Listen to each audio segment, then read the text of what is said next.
We're extremely proud of your efforts and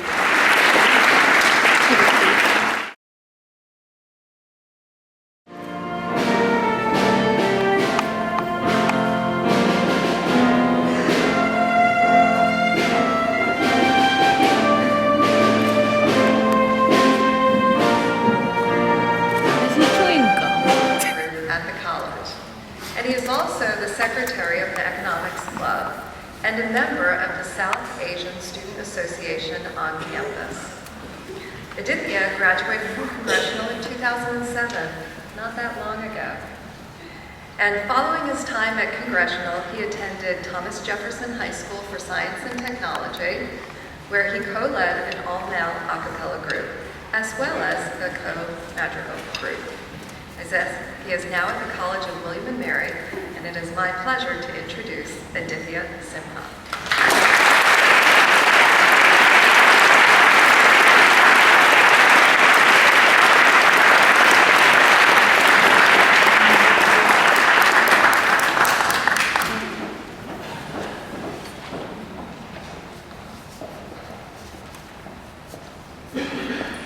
Good morning, boys and girls. My name is Mr. Simha, and I'm here to give you a speech. Does anyone know what a speech is? Alright guys, no, I'm just kidding. But, you know, not too long ago, some of your teachers may have spoken to you that way. Graduates, teachers, parents, distinguished guests, I'd like to thank you all for having me here. I remember being in your shoes not too long ago. I remember my first day of 7th grade. I just sat down in room 302. I looked around the room at the various posters on the walls, and as I looked at the portraits of the presidents along the top of the chalkboard, I heard Mr. Kavanaugh clear his throat behind me. "Are you being edified?" I heard him say. I remember longing to be in 7th grade so I could be in Mr. Kavanaugh's class. My older friends would rant and rave about how much they learned about history and about life in his class. The entire summer leading up to the 7th grade, I counted down the days, waiting for school to start. And finally, that day had arrived. I sat in my chair, wide-eyed like a deer in the headlights. Thoughts raced through my head. There could not have been a better time for an invisibility cloak. I remember trying not to make eye contact with anyone, especially with Mr. Kavanaugh. My friend Paul, on the other hand, had no inhibitions. Later, when Mr. Kavanaugh asked us if we were all ambulatory, I remember Paul reasoning that ambulatory is close to ambulance, so he wasn't ambulatory because he didn't need an ambulance. 7th grade passed quickly, and soon 8th grade began, bringing with it a new sense of confidence. We were the top dogs, the kings of the hill, or playground rather. And although we still had to study for our algebra tests and listen to Gregorian chant in Miss Carpenter's class, we had a new sense of freedom that had never been ours before.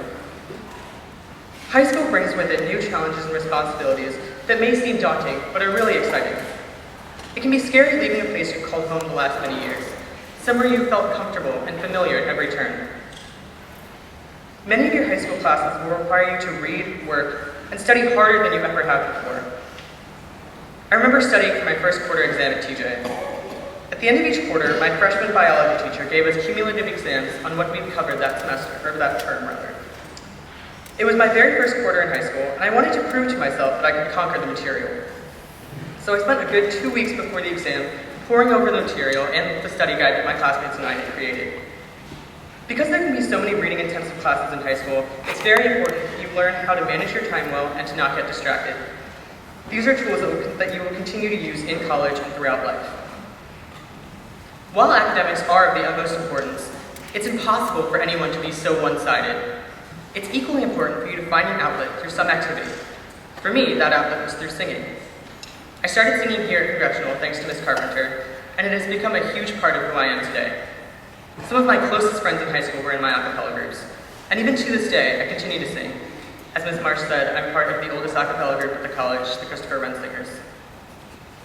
High school is a time of growth and independence, and before you know it, and this may be scary for your parents out there, you guys will all be driving, you'll be old enough to sign your own documents, and even old enough to order things from infomercials. It seems like it was just yesterday that I first visited Congressional as a first grader in the fall of 1999, and first met Miss Weinberger. Thinking back, I guess you guys were all born in 1999, right? Life was simple back then.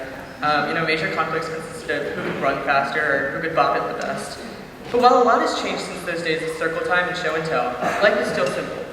Yes, high school does bring with it more challenges and responsibilities, but it also brings new opportunities and milestones along the way.